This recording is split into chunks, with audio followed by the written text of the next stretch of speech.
telling who to tune out. It's you. That's your superpower. That's your strength. That's your control. You are the controller of the tower. If you let other people speak over it, you'll find your way eventually, like I did. And number 7. What keeps you so motivated?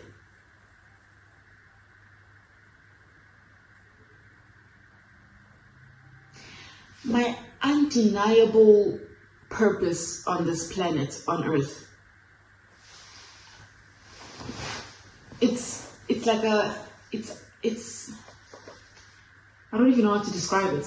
Like, it's there. It's in me. It's just a matter of time for it to actually blossom, to actually like piece things together, for it to make sense as to, so this is what he means when he said 1, 2, 3. You know what I mean? I'm speaking about God in this instance. We all have a purpose on this planet, but mine is one that even me shivers me timbers. I believe I am meant to do big things in this life. I believe I'm here for something extraordinary. And I'm on that journey, honestly. And to see where that gets me.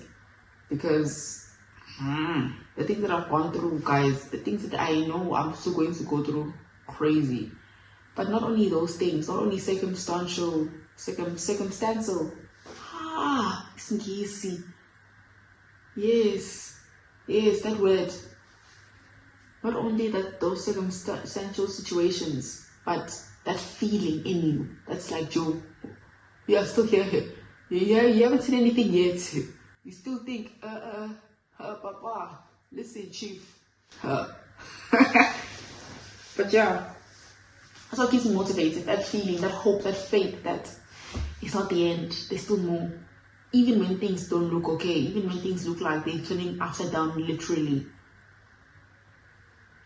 That unshakable faith that everything will be alright, and that you are here for something beautiful. Everything that happens is happening for your goodness, for the goodness of everything that you think is going bad. Yeah, if that makes sense. Number 8 was clicking off champagne. The clicking off champagne emoji. So I'm seeing this as like a celebration of some sorts. Thanks for that, lovely queen. Okay. Number 8 is, how do you manage your time?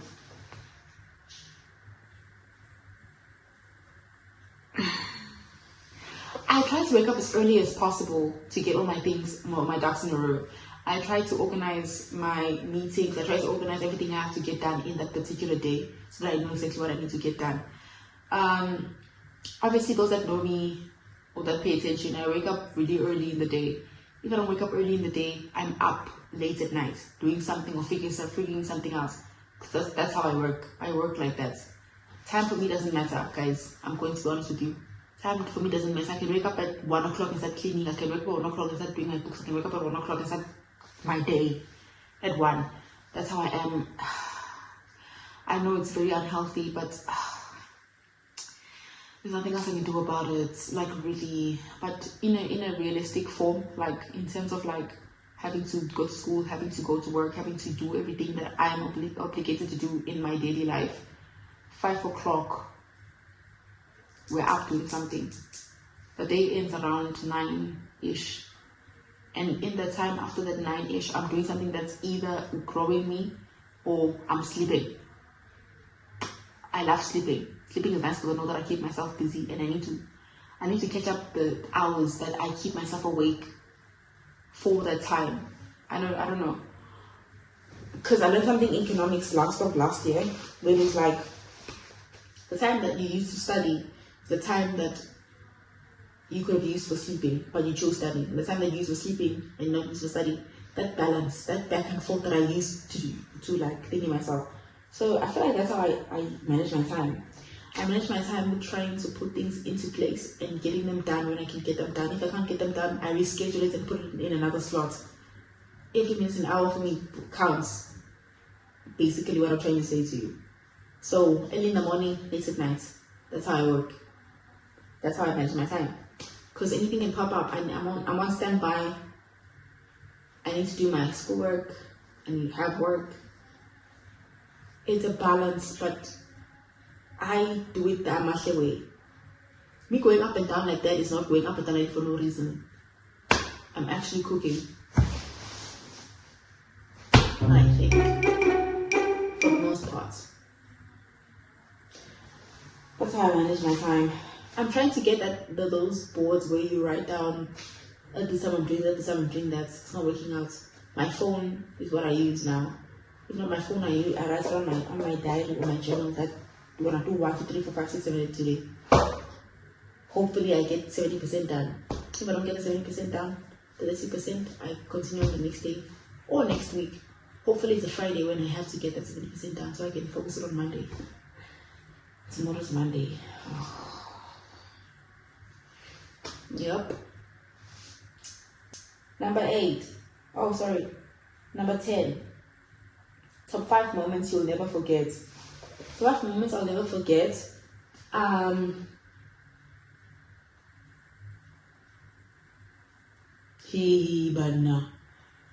feel like number 5 would be when I was accused of stealing someone's crib there at their house. What's this? Day at the saloon. Joe, that day, I was mesmerized. Not mesmerized, I was shocked. Because mesmerized, use it in a good context. I was shocked. I was like, Joe, you're because you're stealing a paper clip that can be bought at a spaza. But maybe that was me at my age. But I took something thinking that, oh, this is small and cute. I think it was pink or it was blue. Like those little clippy stuff that you use at the back of your head. There's those nungus that they used to use at the back of their head, like, because their hair is like nice and silky. I was accused of stealing it.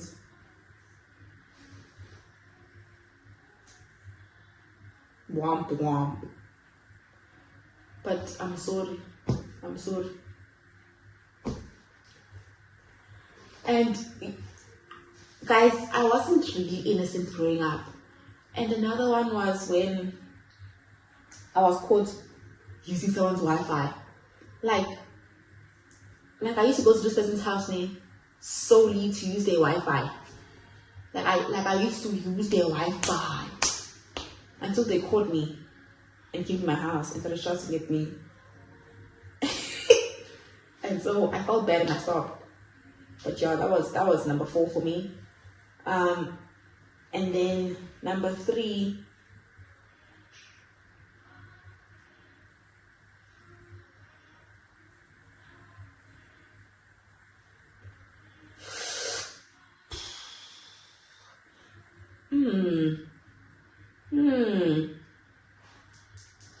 You cooked here. This question cooked. You cooked.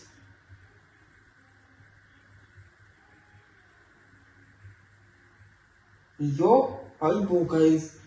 Okay, number 3.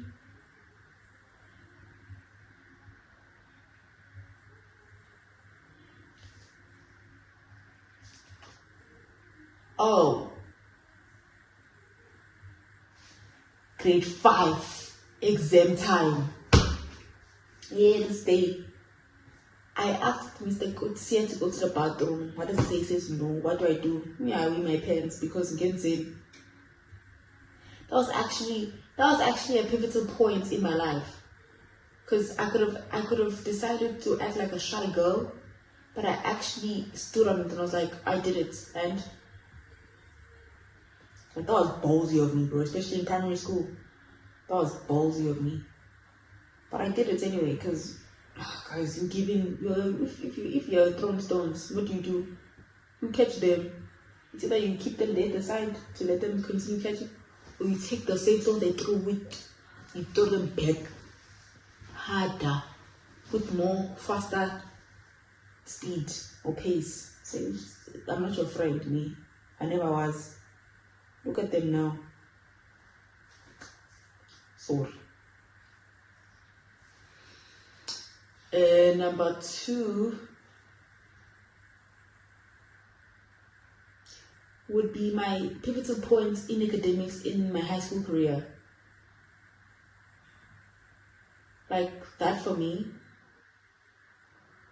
Like, with that being said, pivotal points in high school, pivotal points also in tertiary. Like that, I didn't expect that for myself. Like, I wasn't really like the smart kid. I was just average. So that was really big for me.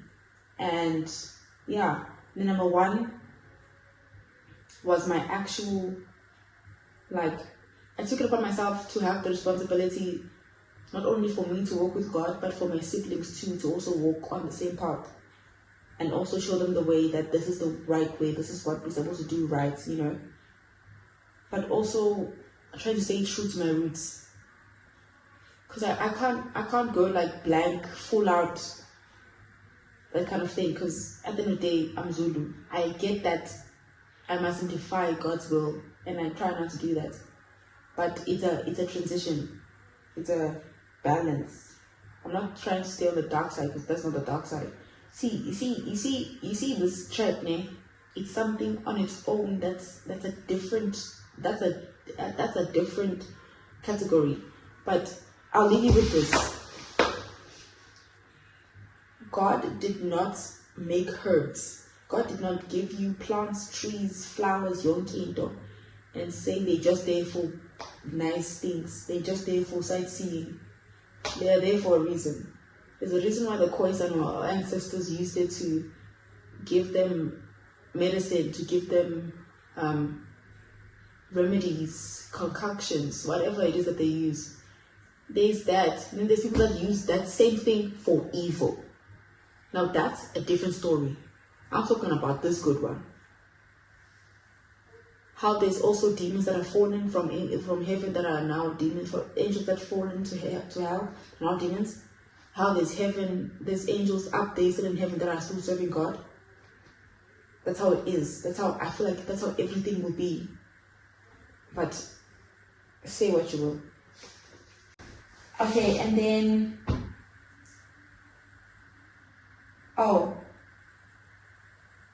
when did you know you wanted to do law?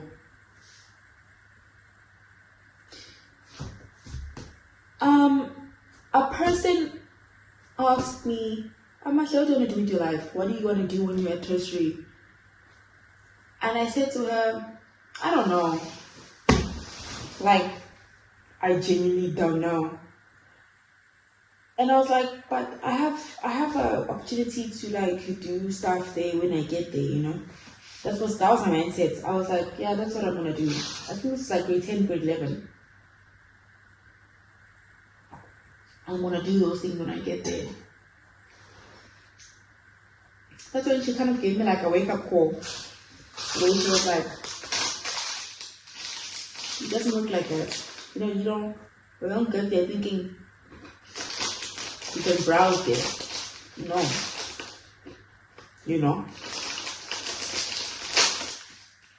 So she took it upon herself to keep asking, to keep wanting to actually keep me up to par.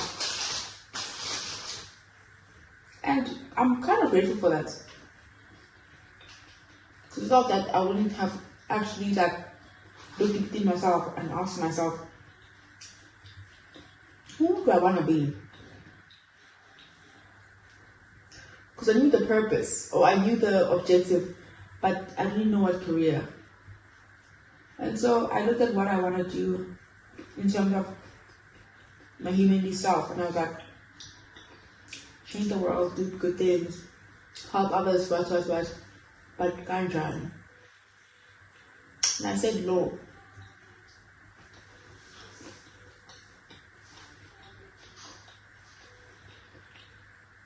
Law.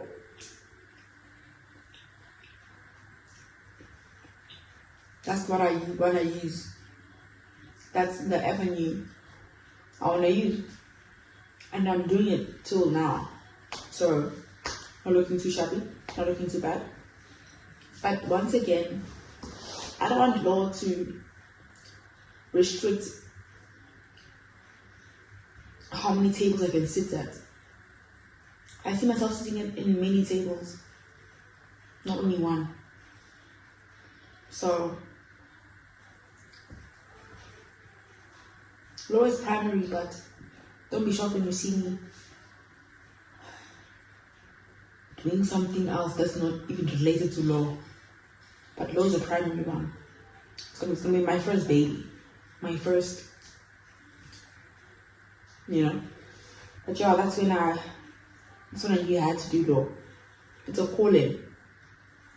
I got that from a friend of my mom's that's an attorney. Because I didn't know how to explain what made me want it so bad until she used that word calling, and I was like, that's the word. That's what. That's it. But not in practice, God. In the background.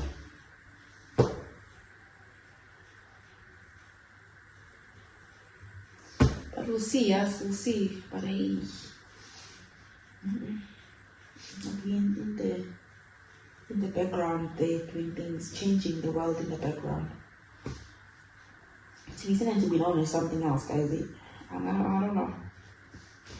Parliament though, we all know hello. Okay, so my favorite color and why. I don't have a favorite color. My favorite color is really dependent on what draws me in that particular moment.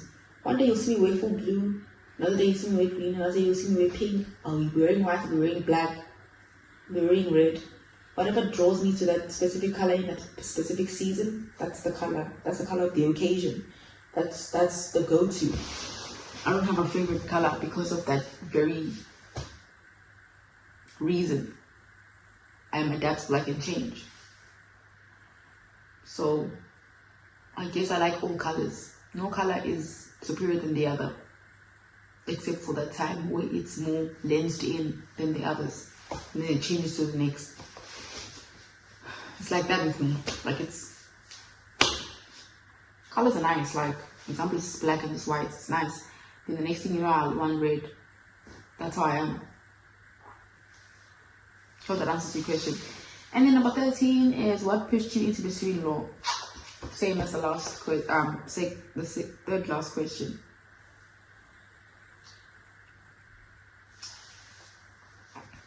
Hope that answered your questions, guys.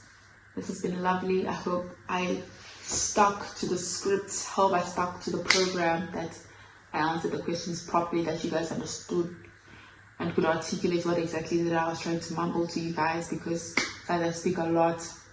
Guys, also, that's why I also, that's why I also got into law, because I'm like, no man, I speak too much. Wow, I speak. I know I brat, man. Wow. Guys.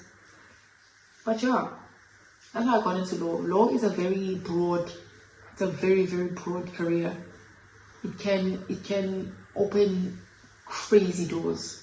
Like, it can open like a lot of opportunities for individuals. But now, it's very important to know where in law you want to be.